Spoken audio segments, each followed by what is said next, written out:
गर्भवती मक्खी। जितेंद्र पेड़ की लकड़ियां काट ही रहा था, तभी पीछे से एक मक्खी आई और जितेंद्र को काट ली। कुछ ही क्षण में जितेंद्र की मृत्यु हो गई। चारों ओर हल्ला हो गया कि आखिर जितेंद्र की मौत कैसे हो गई। सभी ने सोचा किसी सांप के काटने से उसकी मृत्यु हो गई होगी, लेकिन ऐसी बात नहीं थी। आइए जानते हैं जितेंद्र की मृत्यु के पीछे का राज। हरिपुर नाम के गांव में एक जहरीली मक्खी आ गई थी। गांव में इस बात की भनक किसी को भी नहीं थी। एक बार वो जहरीली मक्खी किसी को भी काट ले तो वो इंसान कुछ ही क्षण में मर जाता था। ऐसा ही जितेंद्र के साथ भी हुआ। जितेंद्र जंगल में लकड़ियां काटने आया।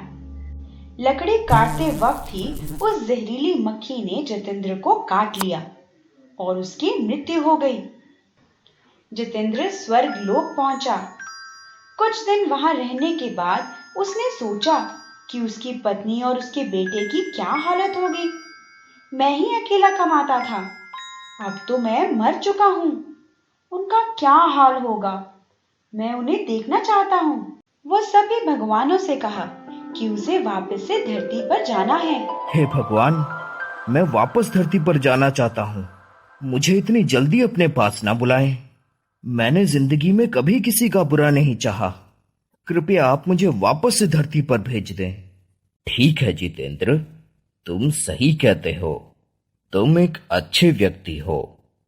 हम तुम्हें वापस से धरती पर जरूर भेजेंगे, लेकिन इस बार तुम्हें मानव रूप में नहीं भेज सकते। आप किसी भी रूप में मुझे भेज दीजिए।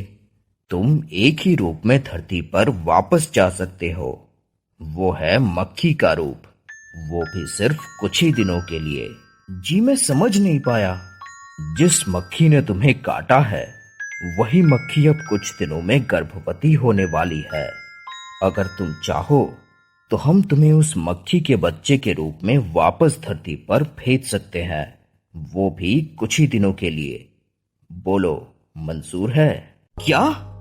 उस जहरीली मक्खी के बच्चे के रूप में? नहीं नहीं, मुझे उस मक्खी के बच्चे के रूप में नहीं जाना। ठीक है, फिर तुम यहीं रहोगे। अच्छा ठीक है, मुझे मंजूर है। मैं उस मक्खी के बच्चे के रूप में ही धरती पर वापस जाऊंगा। वो जहरीली मक्खी गर्भवती हो गई। कुछ दिनों बाद जहरीली मक्खी ने ढेर सारे अंडे दिए। उसमें से एक में जितेंद्र भी था। जितेंद्र अभी बहुत छोटा सा था, इसीलिए जहरीली मक्खी अपने सभी बच्चों की देखभाल में लगी रहती थी। धीरे धीरे जहरीली मक्खी ने बहुत लोगों को काटना शुरू कर दिया। जहरीली मक्खी की वजह से गांव के बहुत से लोगों की जान चली गई थी।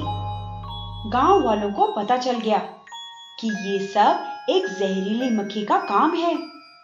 सभी ने सोचा कि उस जहरीली मक्खी को खत्म करना होगा। गांव वालों ने जहरीली मक्खी को पकड़ लिया और उसे मार दिया। भाग यहाँ से, चल भाग। फिर जितेंद्र दूसरे ग्राहक के पास आ गया। कुछ देर के ही चला, फिर जितेंद्र थक गया। जितेंद्र अपने परिवार वालों को देखने और मिलने इस धरती पर आया था। जितेंद्र की मृत्यु के बाद उसकी पत्नी और बच्चे की हालत बहुत खराब हो गई थी। जितेंद्र अपने घर आया, तब उसने देखा कि उसकी पत्नी बहुत उदास बैठी है और उसका बेटा भी उदास बैठा है। जितेंद्र की पत्नी अपने बेटे से बोली, बेटा, अब हम क्या करेंगे? तेरे पिताजी भी नहीं रहे, मैं अकेले कैसे सब कुछ संभालूंगी? फिर वे सभी आते ही होंगे। जितेंद्र समझ नहीं पाया कि उसकी पत्नी किन लोगों की बात कर रही है। जितेंद्र वहीं रुककर देखने लगा कि आखिर कौन लोग आने वाले हैं। थोड़ी ही देर बाद कुछ लोग वहां आए। उसमें से एक व्यक्ति जितेंद्र की पत्नी से बोला, हाँ, तो क्या करने का सोचा है तुमने?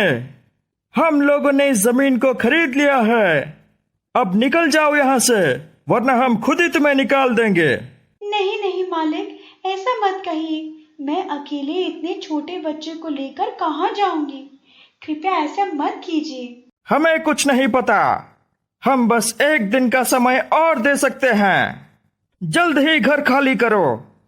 इतना कहकर सभी वहां से चले गए। जितेंद्र वहीं रुक गया, ये देखने के लिए कि आखिर ये लोग क्या करने वाले हैं। कल होते ही वे सभी वापस से आए। अभी तक तुम लोग यही हो? मतलब ऐसे नहीं मानोगे। तोड़ दो घर को, घर के सारे सामान निकालकर बाहर फेंक दो। नहीं नहीं, ऐसा नहीं कीजिए। जितेंद्र की पत्नी और उसके बेटे को उन लोगों ने खींचकर घर से बाहर कर दिया और घर के सारे सामान निकालकर फेंक दिया। कुछ ही देर में उन लोगों ने पूरे घर को तोड़ दिया। जितेंद्र की पत्नी और उसका बेटा कुछ नहीं कर पाए। जितेंद्र का बेटा जोर जोर से रोने लगा। बेटा रो मत, चलो मामा के घर ही चलते हैं। क्या कर सकते हैं, अब से वहीं रहना होगा। हमारा घर हमसे छीन लिया गया।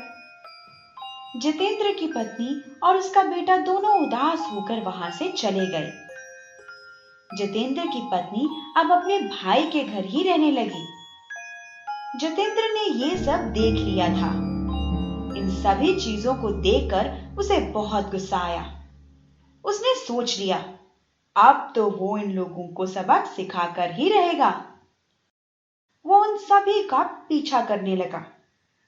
उसने सोचा कि वो सभी को काट लेगा और उन्हें मार डालेगा। जितेंद्र एक व्यक्ति के कान के पास आकर बैठा। तभी उस व्यक्ति ने अपने हाथ से जितेंद्र को भगा दिया। जितेंद्र ने बाकियों को भी काटने की कोशिश की, लेकिन वो उस दिन सफल नहीं हो पाया। कोई बात नहीं, आज नहीं काट पाया तो कल काट लूंगा। कल सभी जितेंद्र के घर आए और काम करवाना शुरू करवा दिए। जितेंद्र सोचा, अभी ही काट लेता हूँ, लेकिन बहुत लोगों को देखकर उसने अपना मन बदल लिया। शाम होते ही सभी वापस से अपने अपने घर जाने लगे। तभी जितेंद्र सभी के पास एक एक करके गया और सबको काट लिया। जिनको भी जितेंद्र ने काटा सभी तुरंत मर गए। बस एक व्यक्ति को जितेंद्र ने नहीं काटा था, वही जिंदा बचा था। जितेंद्र उसे बोला, मैंने तुम्हें तो नहीं देखा था मेरी पत्नी और बच्चों को घर से निकालते, इसलिए मैं तुम्हें छोड़ रहा हूँ। अगर तुम अपनी जान बचाना चाहते हो तो वापस से उस जमीन को मेरे पत्नी के नाम पर कर दो और जैसा घर वहां था वैसा वहां बनवा दो। वो व्यक्ति ये सुनकर बहुत डर गया और बोला, हाँ हाँ, तुम जैसा कहोगे मैं वैसा वैसा कर दूंगा। जैसा था उससे भी अच्छा घर बनवा कर दूंगा। तुम्हारे घर के पास वाला खेत भी तुम्हारी पत्नी के नाम पर कर दूंगा। बस तुम मुझे छोड़ दो। जितेंद्र मान गया।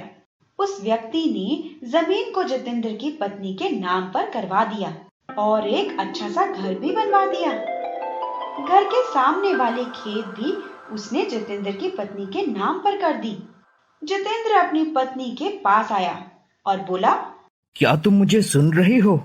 जितेंद्र की पत्नी समझ नहीं पाई कि आवाज कहां से आई। वो इधर उधर देखने लगी। तब जितेंद्र बोला, देखो मैं यहाँ हूँ, मक्खी के रूप में। क्या आप? जितेंद्र ने सारी बातें अपनी पत्नी को बताई। तुम जाओ, जहाँ पहले रहती थी वहीं रहो। अब सब कुछ वापस से तुम्हारा हो गया है।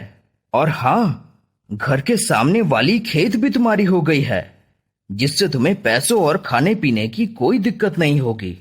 इतना कहते ही जितेंद्र गायब हो गया। जितेंद्र की पत्नी अपने बेटे को लेकर वापस वहीं आ गई और खुशी खुशी रहने लगी। जहरीली मक्खी के जितने भी बच्चे थे, सभी ने गांव में लोगों को काटना शुरू कर दिया था। सभी जंगल में ही छिपे रहते थे। अब जितेंद्र भी वहीं रहता था। सारे गांव वाले मक्खियों से परेशान हो चुके थे। गांव वालों ने सोचा, जंगल के आसपास आग लगा देनी चाहिए, जिससे सारी जहरीली मक्खी जलकर मर जाए। आग लगा देने के बाद जहरीली मक्खी के जितने भी बच्चे थे सभी आग में झुलसकर मर गए।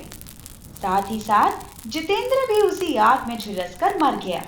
जैसा कि भगवान ने कहा था कि जितेंद्र की जिंदगी कुछ दिनों की होगी, वैसा ही हुआ। यही जितेंद्र का अंतिम दिन था। जितेंद्र वापस वहीं चला गया जहां से आया था। जितेंद्र धरती पर आया और अपनी पत्नी और बच्चे के भविष्य को सुरक्षित करके चला गया।